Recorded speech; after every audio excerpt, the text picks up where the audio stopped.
আসসালামু আলাইকুম। সম্মানিত দর্শক, আজকের যুগে নাফরমান নারীদের সংখ্যা বাড়ছে। এদের থেকে আপনি এবং আমি সাবধান হতে হবে। এটা সমাজের জন্য এক চরম বিপদ।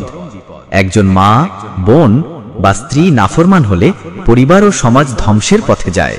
তাই সকল মুমিন নারীর উচিত নিজের জীবনকে কুরআন হাদিস অনুযায়ী পরিচালনা করা।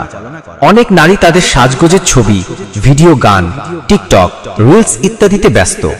এতে অশ্লীলতা ছড়ায় এবং পাপ বৃদ্ধি পায়। এবং অনেক সময় আপনারা দেখতে পাচ্ছেন পর্নোগ্রাফি ভিডিও তৈরি করে ফেসবুকে এবং ইউটিউবে আপলোড করে সমাজের ছেলে এবং মেয়েদেরকে জাহান্নামী বানানোর চেষ্টা করছে এবং নিজের বাবা মা, ভাই বোনদের ইজ্জত মাটিতে মিশাইতেছে। ৩. পুরুষদের সঙ্গে অবাধ সম্পর্ক, বন্ধু বান্ধবের নামে চ্যাটিং, মেসেজ, প্রেম যা হারাম। এটি ব্যভিচার ও গোনাহর পথে নিয়ে যায়। রাসূল সাল্লাল্লাহু আলাইহি ওয়াসাল্লাম বলেন, যখন কোনো নারী সুগন্ধি মেখে ঘর থেকে বের হয় এবং পুরুষদের মাঝে দিয়ে যায়, সে ব্যভিচারিণী। আবু দাউদ। এই অবস্থার ক্ষতিকর ফলাফল: ১.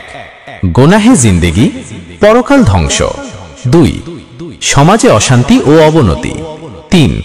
পারিবারিক ভাঙন ও তালাক বৃদ্ধি পায়। এই তালাক বৃদ্ধি পাওয়াটি আমরা অনেক সময় দেখতে পাচ্ছি।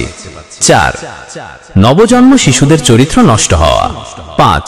আল্লাহর গজব ও শাস্তি নেমে আসা। এদের কারণে আজ দুনিয়াতে অশান্তি এবং আল্লাহ গজব নাজিল করতেছেন। তাদের গুনাহের কারণে এই দুনিয়াতে অনেক ভালো মানুষ আযাব পাচ্ছেন। এবার আসুন আমরা সবাই এই ধরনের গুনাহর কাজ থেকে নিজেকে দূরে সরিয়ে রাখার চেষ্টা করি। আমিন ইয়া রাব্বাল আলামিন।